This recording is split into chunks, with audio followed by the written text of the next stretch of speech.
The views and opinions expressed by the guest author or speaker during this live session are their own and do not necessarily reflect the views of Reader's Magnet. The content shared is for informational purposes only and does not constitute endorsement or promotion of any particular belief, ideology, or product.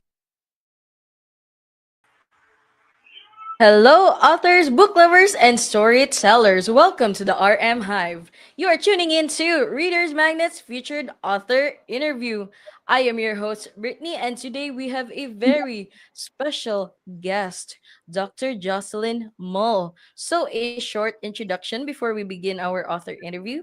Dr. Jocelyn Mull is a well established international speaker, preacher, teacher, adjunct professor, mentor, and advocate for inclusion and diversity. She has a doctorate in educational leadership, master's degree in research and applied behavioral studies, master's degree in education and credentials in general, and special education and communication. She has over 35 years in education. She has also worked in legal and of the Division of Special Education and Administrative Specialist in Compliance and Due Process. So, hello, Dr. Jocelyn. Hello. So, are you ready to share with us your book? The title is "Forgive. It Takes Love to Win." I'm happy to be able to share the story, though it may be a sad time in my life that brought about Yeah. the deliverance of forgiveness to understanding what it is. My book's January 12th, 2008, my son was brutally murdered. And he hadn't anything to do with what was going on. He was walking to his car. Someone was trying to shoot at someone else. That person ran in front of my son, and the bullet hit my son instead of them and blew out his larynx, messed up his lungs, and then went up in the upper thoracic spine, and the bullet was trying to come out. I got a telephone call that they couldn't find Aaron. And so when that had happened, I had to get up and go to the crime scene. So I get to the crime scene and I see his body laying on the ground, and he's on the ground with all this blood. So I couldn't unsee what I saw. I couldn't undo what was done. And so it made it very difficult for me at that time to kind of fathom life without my child. He had just turned 18 years old when he was murdered. And so I was very, very concerned that night that they didn't know where he was. So when I got to the scene, they had taken the friends that he had in the car already to the police station because they were trying to gather intel on who did what or how it happened or why it happened. So I was told I spoke to him at 10:25 that morning, and that evening rather. And then by 11:15, my son was shot dead. So it was just hard. We were just laughing and joking, and he was telling his friends, my mother's on the phone line. She's calling me. She wants me to come and come home. So the deal that he and I made is that he would be home by 12:30. And he bartered with me until I said 1 o'clock in the morning. So that didn't sit well with me, that I get this call that they don't know where he is. They don't know how to get in hold of him anymore. And when I got to the crime scene, there were at least 600 young people converging on the street in Beverly Hills. And it was on La Cienega near the Beverly Center. And I ran in every place I saw a group of children, a gathering. I said, "Where is my son? Where's my son?" Not knowing that I was speaking to gang members, very strongly asking them, "Where is my child? I don't know where my son is." And they couldn't tell me, they didn't know. So I ran outside and I heard kids talking. Oh my God, look what happened. There was a shooting. So when I got out there and I saw him on that ground, I cannot express the weight that it brought down on me to see my son lying there. And his face just looked like, see, what happened was. There was no, he would just look like he just didn't understand what had happened to him. And I just picked him up and put him in my arms. And when the police tried to get me to turn him loose, I said no. When the individual lieutenant tried to come and get my son away from me, I said no. So then they sent another officer who was much bigger and taller, and I said no. Then they tried to take his body from me because the morgue had pulled up. I mean, the car with the coroner had pulled up, and they were trying to put him in the car. And I said no. So I just laid there with him. So thinking of this book, Forgive, It Takes Love to Win, I didn't know how to go about loving again because I had lost my son. My son was taken from me. So it was very hurting to me to realize that, you know, he's not coming back. And when I cried out that night, all those children that I had seen out there, they were screaming as well, realizing that somebody was dead. And when they realized that it was Aaron, they kept trying to barrage onto the scene where the shooting took place. And I just sat there and cried, holding my son. So I wrote it, Forgive. I didn't have forgiveness in my heart in the beginning because my son, I was even upset with my son. My son told me that he was going to be home by 1 o'clock. That didn't happen. Then they didn't know where Aaron was. That didn't help me feel better until I found him on the ground, you know, in the pool of blood. But for me, as the years went by, I started getting sicker and sicker. My body started breaking down. I couldn't get control of my health. And I realized that I had post-traumatic stress disorder because I just couldn't get the right thought for what was needed for me for every single day. And if it had not been for my father, Pastor Charles Price, I don't think I would have made it because he actually came and stayed in the house with me and he took care of me. I couldn't do it on my own. So that was helping me to understand forgive. Now, mind you, I am a minister needing ministering to. I am a teacher needing to be taught. Yeah. I am a counselor needing counseling. So it's like you have all these things that you have, your tools and your strategies, but none of it made sense. None of it made any sense in my mind. So forgive, it takes love to win. In order for me, I made sure that young man, when he was caught and he was put in jail, I made sure I did everything I could possibly to make sure that he would stay locked up. I wanted him to be locked up forever. That's a very wrong thing to do, you know, but I wanted him locked up. I didn't want to give him another chance because he was 17 when he murdered my son, and my son had just turned 18.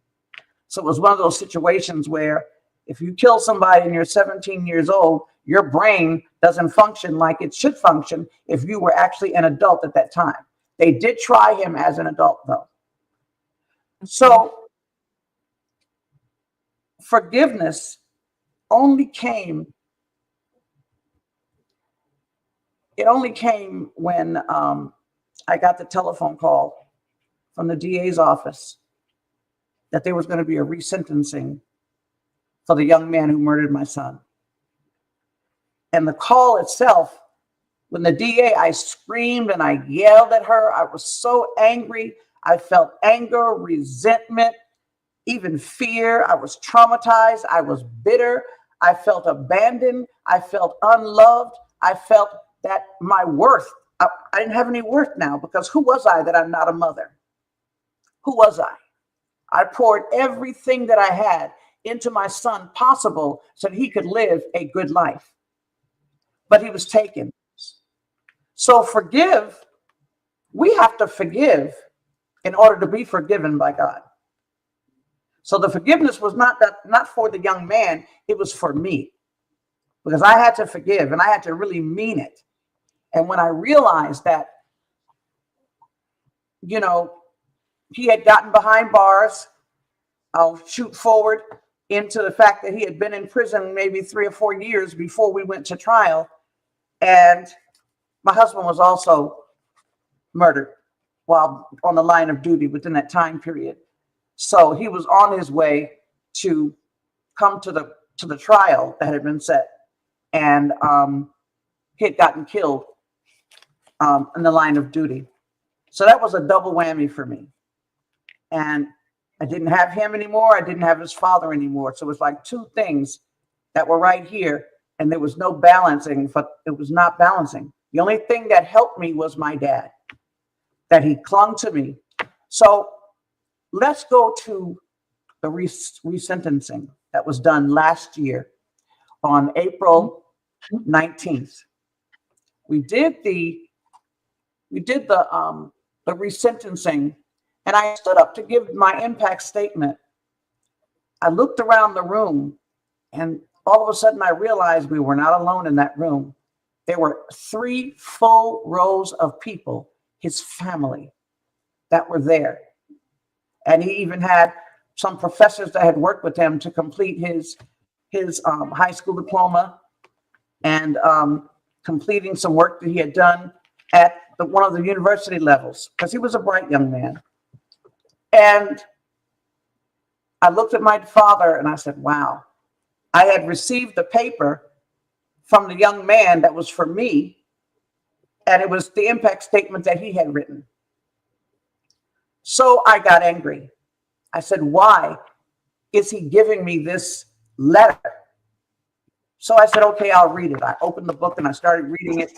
And when I read it, he said that he was sorry that he had harmed my son. Harmed was not a strong enough word. He murdered my son. And it was murder, which you call, when you say murder in the first degree, because he premeditated that. And it was presumptuous. He did it because he could. So when you have those situations like that, I was so angry that when I stood up, I almost went into a rage, and the judge was looking at me. What are you saying? I couldn't express what I was saying. So he said, move the table over here by me. So I moved all the way over to the right behind the DA. And he says, what did you say? I said, the Lord said that I forgive you. I turned around to the young man and his attorney, and I said, the Lord said that I forgive you. I turned around to his family that was behind me, and I said, I forgive him. And I forgave him because I had to remember whose I am. I belong to God. And in that moment, I'm sorry, doctor. I'd like to ask a question. Why did you choose to write this book? How has this helped you with all this, with all the happenings you've went through? because after the resentencing, he was released from prison. And I realized that forgiveness at that time in that courtroom, everybody was in tears, not just me. Everybody was in tears. Even the judge had a tear. The stenographer had a tear. And so I realized I have to forgive. I met with his grandmother and we sat down and we talked. But I realized it takes love to win in this life. I couldn't go further on in my life with anything that I was doing until I chose to forgive. And then forgiveness is relational. So I had to learn how to love all over again. And so in order for me to be able to stand on my feet and go on with my life, if this is what the Lord said I must do, then I had to learn to love. I had to find myself in the middle of the night, waking up crying, realizing that forgiveness is not, and this is the key thing, Brittany, forgiveness is not just something Yes. that you do one time only in your life. It's something that you Yes. do every moment of the day. Yes. That's true. And if you don't live that forgiveness out, you end up sacrificing your own life. You're sad. You can't get yourself together. I was traumatized in my mind. With all So, the, oh, sorry. go ahead. with with all those heartbreaking experiences, doctor, what was the exact moment that made you want to decide, need to decide that you were ready to forgive? When I got up to the podium, all of a sudden, I felt overwhelmed with what I heard the Lord speaking to me. He said, "Forgive, lest thou be forgiven." You won't be forgiven if you don't forgive. And if I'm a woman of God and these people know this of me, then I have to forgive. I've got to learn to love. I've got the law of obedience, the law of love, the law of forgiveness, and the law of obedience. Those are four things that you have to be able to walk through in your life when you say that you are a child of God. And so, since I had to forgive. I had to learn how to love.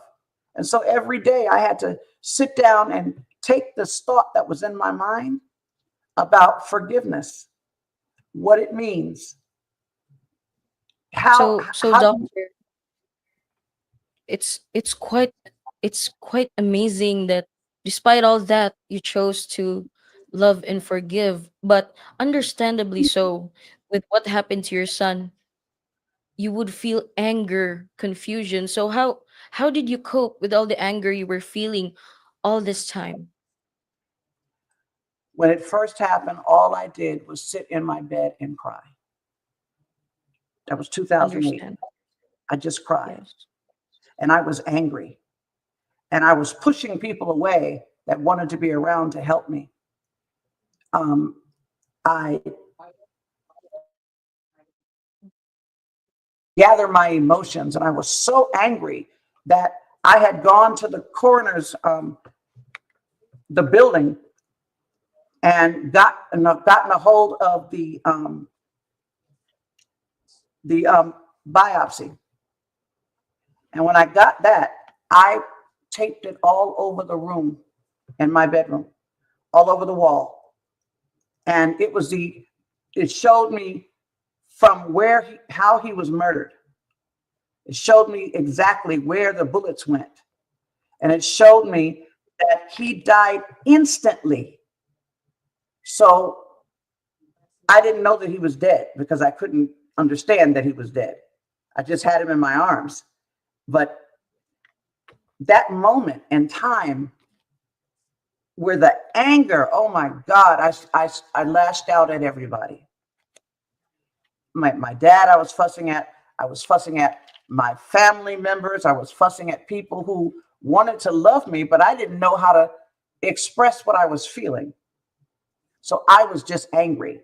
His friends vowed to be around me, and now there are a few of them that are. One of them is he is on the move right now. It was Aaron's one of his closest friends, Pastor Cecil Thompson. He's now a pastor of his own church, and it's what Aaron loved.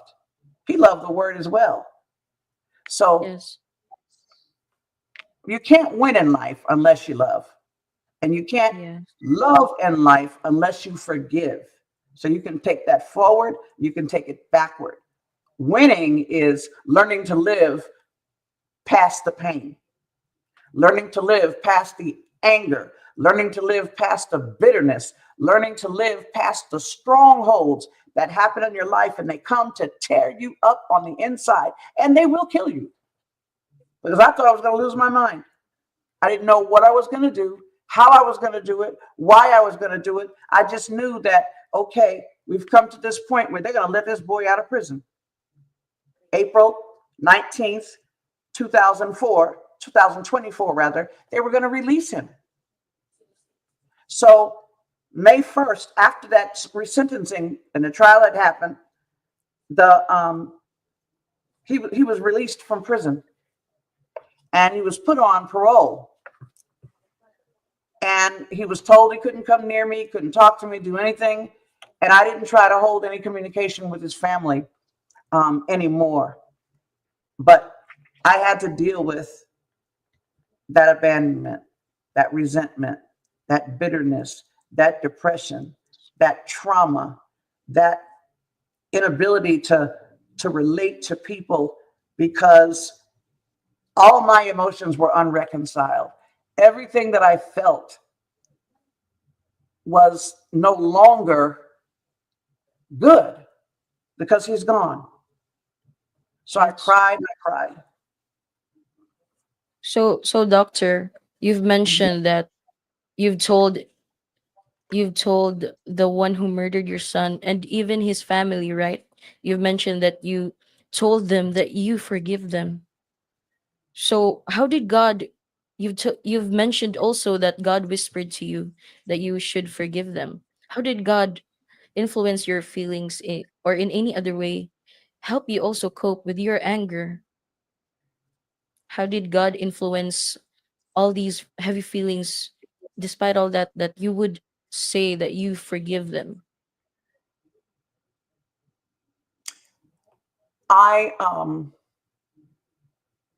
It took a minute Yes. because I would look at that biopsy that was all across the wall in my room, and I never took it down. It's like they were paintings. And Mm-hmm. this murder, it was like, who am I now that I'm not a mother? I'm not a mother. I am a minister. I am ordained.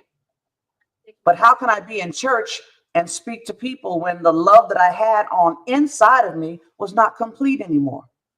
I didn't know whether or not I really loved the Lord or what was going on because everything that I loved was taken from me. My son, my ex-husband was murdered, and the only person that remained in my life was Pastor Price. He stayed there with me. And he came to the house and he wouldn't leave. He just wanted to make sure that I ate, that I did whatever I needed to do. And it's hard. It's hard, Brittany. It was very, very Yeah, difficult for me, because it is. when the judge asked me, what did I say? It's like something stabbed me in the heart. And I was like, come Yes. on, Lord.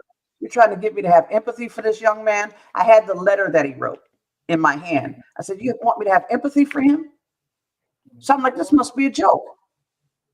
But the Lord said, forgive him. And the DA took the letter that I had away from me because I was crumbling it. Yes. So go ahead.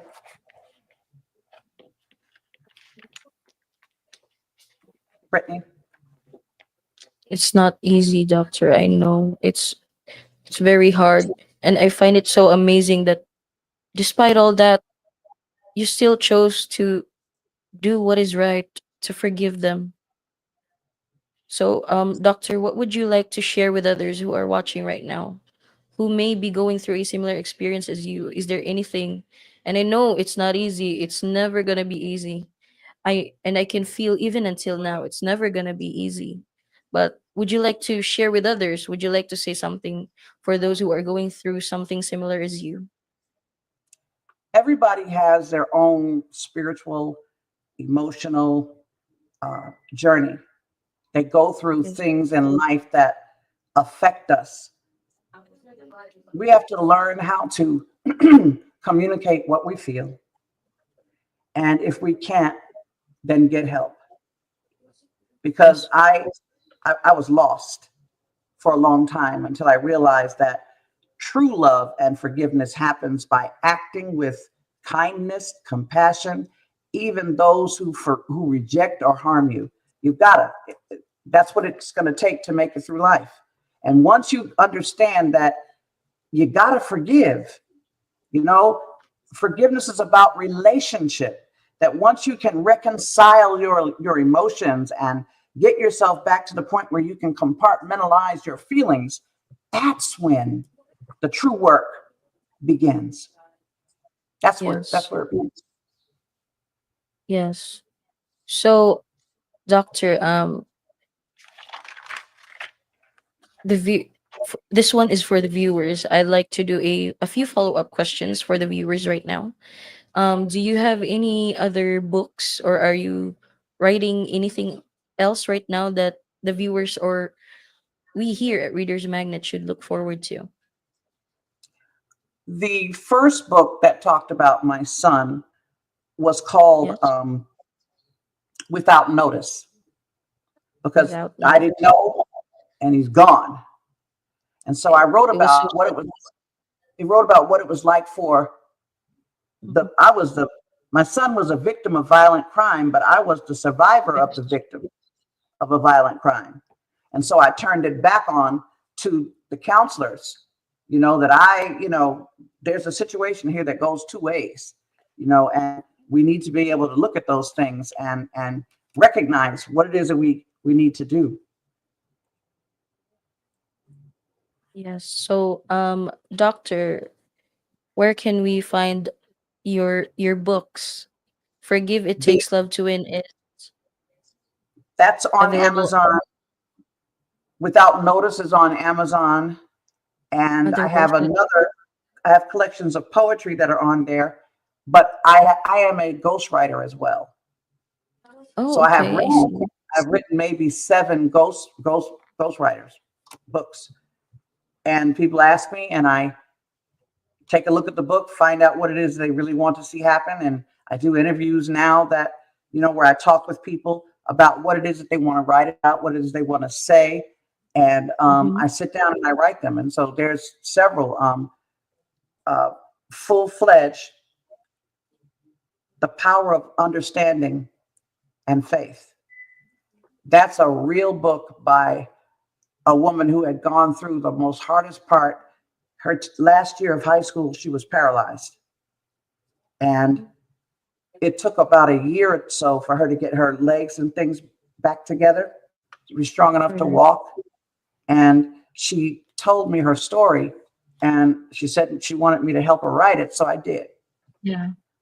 There are books about being a diamond. There are other books about um, prayer, how it brings you out, how it helps you develop yourself emotionally. And so I've started, it must be about seven books now where I actually take the time to work with people because it helps Yeah. me. It helps me when I Yes. work with them.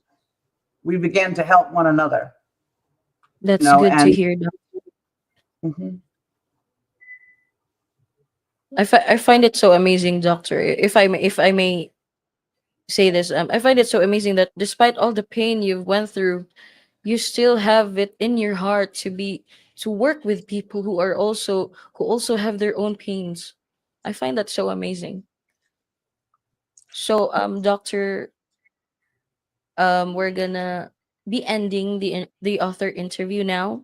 So, yes, everybody, Forgive It Takes Love to Win is available on Amazon, and Dr. Jocelyn Mull also has other books.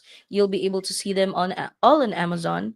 So, Doctor, thank you so much for sharing thank, your story with us, for being so brave to do this, and for continuing to do it. Thank you so much. So, once thank again, you, thank you for tuning in here in Reader's Magnet, everybody. This is your host, Brittany, and as we say it here in Reader's Magnet, we share your story with the world. Buy Dr. Jocelyn Mull's book, everybody. Thank you very much. thank you.